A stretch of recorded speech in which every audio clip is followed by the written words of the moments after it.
and said, this is Brian's babysitters from 35 years ago.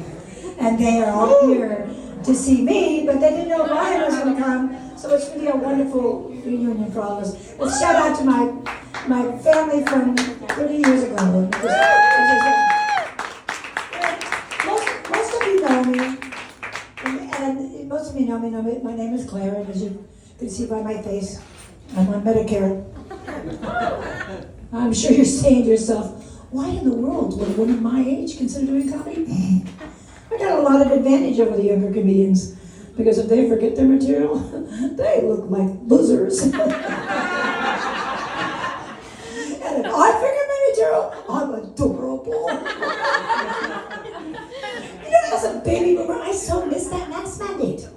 Now, think about it. When you have a face like mine that looks like a walnut, and CoverGirl makeup covers absolutely nothing, and I have to use spackle to fill in these crevices. Hey, the mask mandate was like a free facelift, you know? It was like, because you couldn't see me, all you could see is your eyes. You couldn't see it was like a plastic surgery.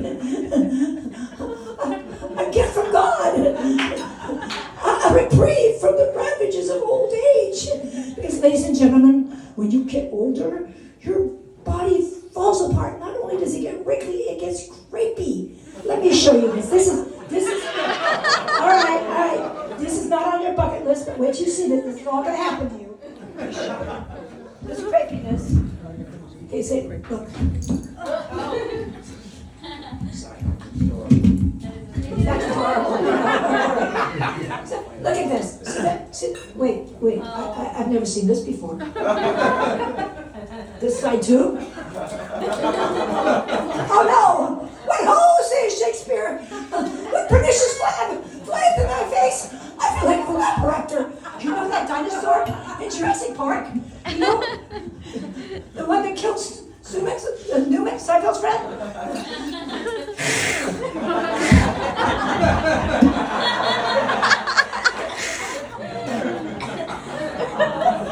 I need mark training.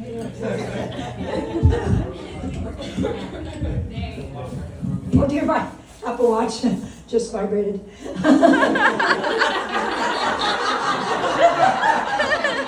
Kind of a perk with my age. I just said I rocked my standing goal. Yes! You know, my watch is an empath. It cares about me. If you are the type of person that is lonely and isolated, it's like my friend, you need to buy yourself a friend. I am not talking OnlyFans here, ladies and gentlemen. I'm talking Apple Watch, because your watch cares about you. Let me give you another example.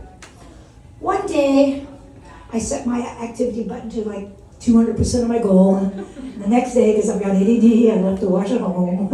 And the watch, seeing no activity, assumed I had over-exercised and had a heart attack.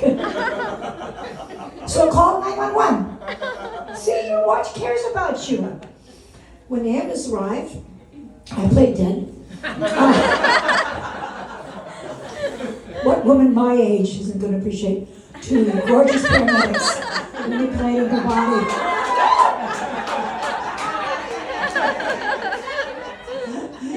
Oh, that mouth-to-mouth resuscitation. Oh, sorry, flashback. Okay, so it cost me $2,500 for the ambulance ride. It was cheaper than a boy toy. So anyway, I gotta pee. This part of getting old. Sorry. Don't worry if you're in the splash zone. I'm wearing Depends. I also kegel. I'll give you kegel. Kind of looks like I got Tourette's, right? Well, yeah, for those of you that are not admitting kegling, 70% of people kegel. It's a muscular contraction in the private that helps you restrict your urine flow. And women, do you know kegling can enhance your sexual pleasure? Yes, yeah, you know you are the Zen master of kegling. When your husband says, I can get it in, but I can't get it out.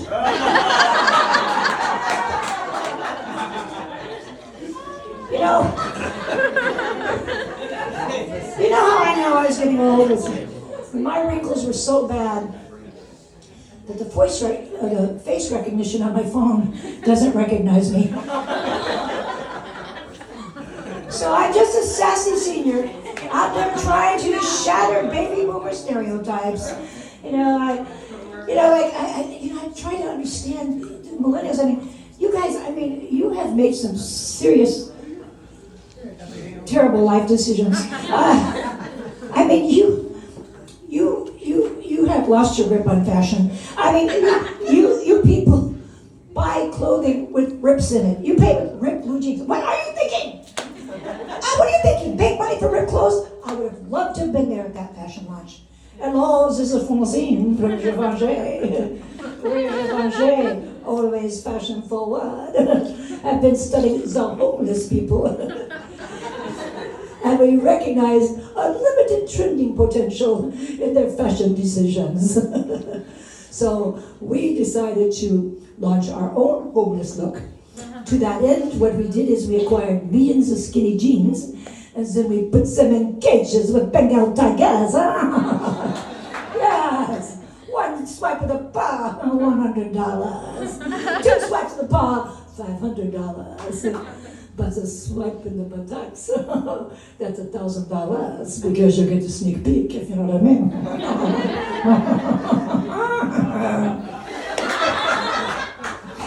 Be careful. We hear that Target is launching their own homeless look.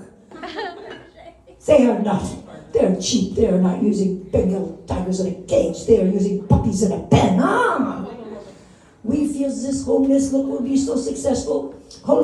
This holy look will be so successful. Next month we are launching an underwear line with the holes in them. I hear a silent gasp here.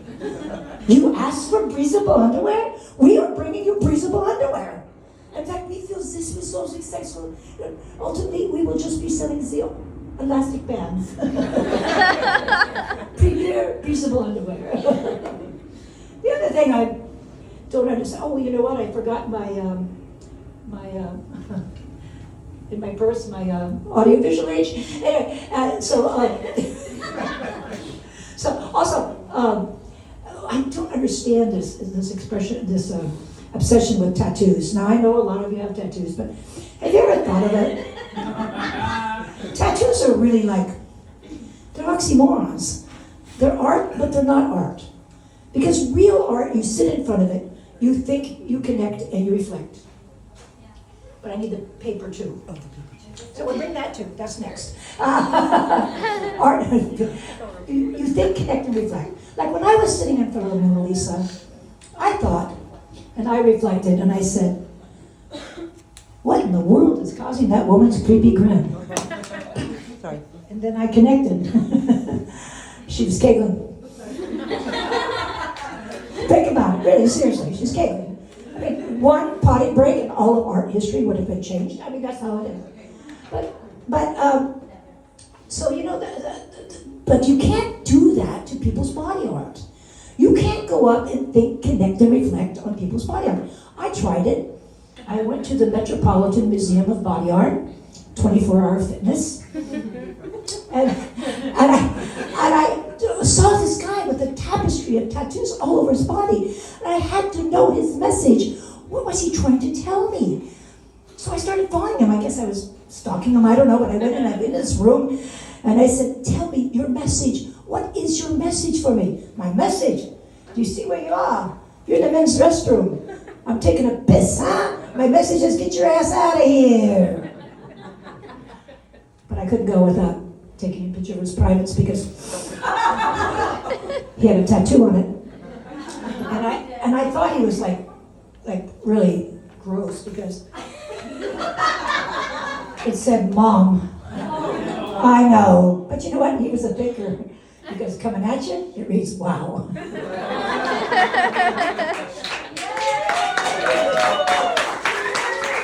other thing I don't understand is your obsession with emojis. All right, so particularly the poop emoji. Now, I don't know about you guys. When I look in my toilet, I see footballs, Legos, a mud flow on a really bad day. But I have never, ever seen a chocolate dipped Dairy Queen ice cream cone with winky eyes staring back at me. But you know what? I can imitate that effect. I'm going to get a lot of water, take a double shot of Ducalax, And when the urge hits me, I swerve around the toilet. And to get the tip of the ice cream effect, I do a sphincter snap. And then I throw in a couple of yogurt coast raisins. Booyah, do it yourself, poop emoji.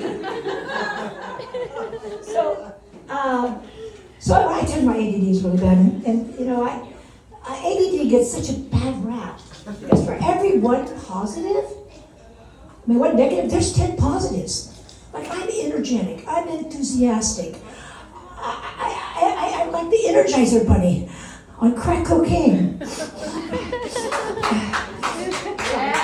Anyway,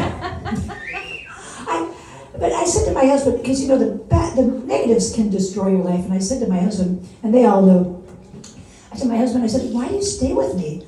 What is it about me? He said, well, it's your pension plan. And then he said, shake your boobs, because that's the only proper punctuation for that joke. If you know my husband, he wrote that joke. So shout out to Terry, he's passed.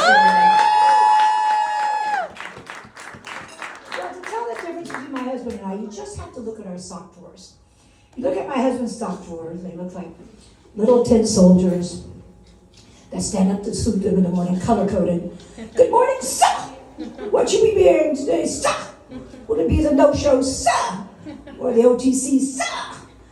You know, you open up my sock drawer, it's my socks, my underwear, my adult diapers, my bras, my phone chargers, my misplaced Tupperware lids. It's just one Gordian knot. You know, it took me 10 minutes to go to school in the morning just to unwrap all that stuff. My husband used to say, there's a place for everything, and everything has its place. Well, I had a place. It was out. there. This place is a way. All right, ladies and gentlemen, where is a way? Now that you've cleaned out your house, and how many of you found things that you never knew you had because you had put them away? Right. Well, that happened to a friend of mine. She found this little gift card from a Newport Beach boutique. The only problem is she had gained the COVID-50, and she tried to wear one of those spandex dress numbers. She looked like a wine barrel going on a stroll. So again, I asked you where is the way, and I did. Is it in a cupboard? Is it in a filing cabinet? Is it a drawer? Is it in a closet, the secret door to Narnia? Where is the way? And I didn't realize how bad my organization was in terms of school, but when I retired, 2 custodians went off therapy, and I really tried to get my room clean. I really did. If you remember, you guys helped me. Yeah. You were oftentimes in my room helping me file things. You know what I'm talking about. I mean, I really tried. But one time, like 20 years ago, I have to tell this story. Because remember when they used to put the pictures of missing kids on the back of milk cartons? Remember that? Yeah. Well, when I was cleaning my room, I found one of those missing kids. She was applying for college. So, anyway, another thing about ADD is I get lost. Like, that's why I can't go to Costco. I need to go to Costco. There's no signage in Costco. There's no peanuts, popcorn, potato chips. No, there's just numbers. And you're walking around aimlessly trying to you can't find anything. That's why they call it Costco, right? So what you have to do is you have to go to Walmart. Because Walmart has that greeter there, you know? He could help you find things, but he doesn't have to.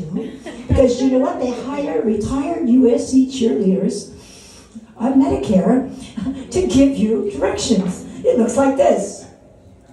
Walmart cares. Peanuts right. Popcorn left. Potato chips straight ahead. Oh, arthritis.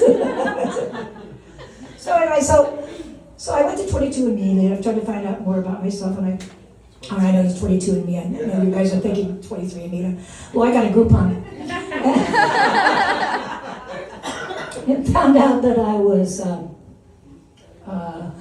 100% Nigerian. So I had to pay the full price. Found out I was 97 years old. No, I found I was 97% Irish.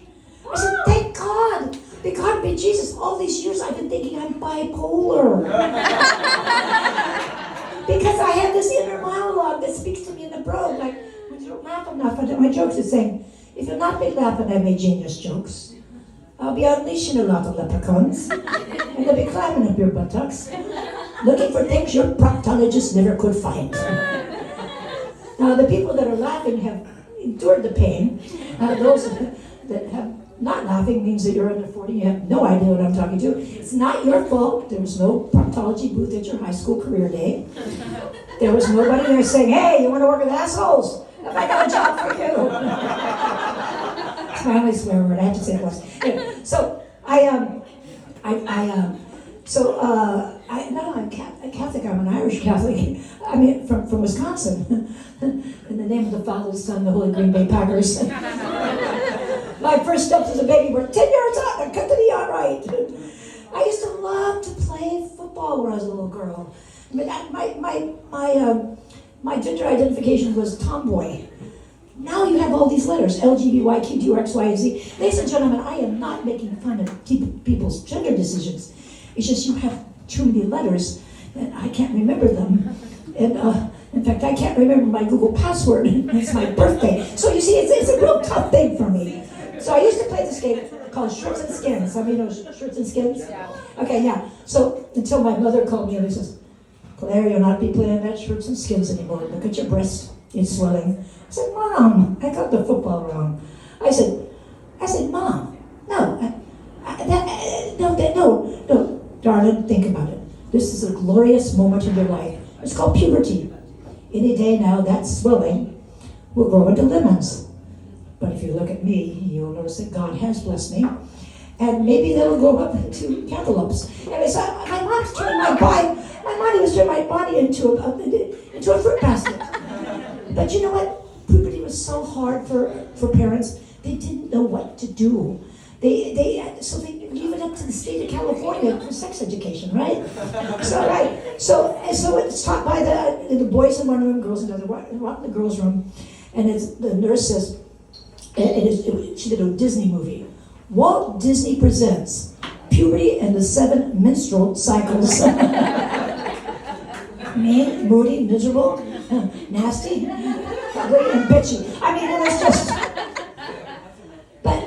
And then, of course, Disney is, you have animated fallopian tubes tap dancing across the uterus. And I heard this little girl in the back say, no wonder my sister has cramps. But anyway, but you go to the boys' room, it's a whole different thing. It was taught by the by the school psychologist, who was a spinster, and she had never been with a man in her life, true story. But she had to, by law, do this presentation. She had a condom in one hand and a cucumber in the other, and she said, this is and the little kid goes, what are you trying to say? She said, read your book. What does it say? It says, P-E-N-I-S, pens. That's it, pens. Can you imagine when those 6th grade boys go back to their classroom and the teacher says, take out your pens? The boys duck and cover and say, I don't care what the bitch says, I'm not whipping it out.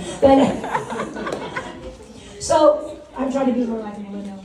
And so I'm on to, because I don't understand your life. Like this thing like Molly. I mean, I didn't understand what Molly was. Because all the comics were talking about her and having a great time with her and they were partying with her. And they wouldn't invite me. And I thought because it's too old or something. But no, I looked it up and found out it was a drug. And it wasn't approved by Medicare. And the only way I could get it is through a street vendor named Jose. Anyway, so I had to learn how to be more like a millennial. I learned to talk like a millennial. Yo, bro, what's up? Hey, dude, that joke be dope. That joke be so dope, I be lit. That joke be so lit, I be swagging. Come on, a second. Right.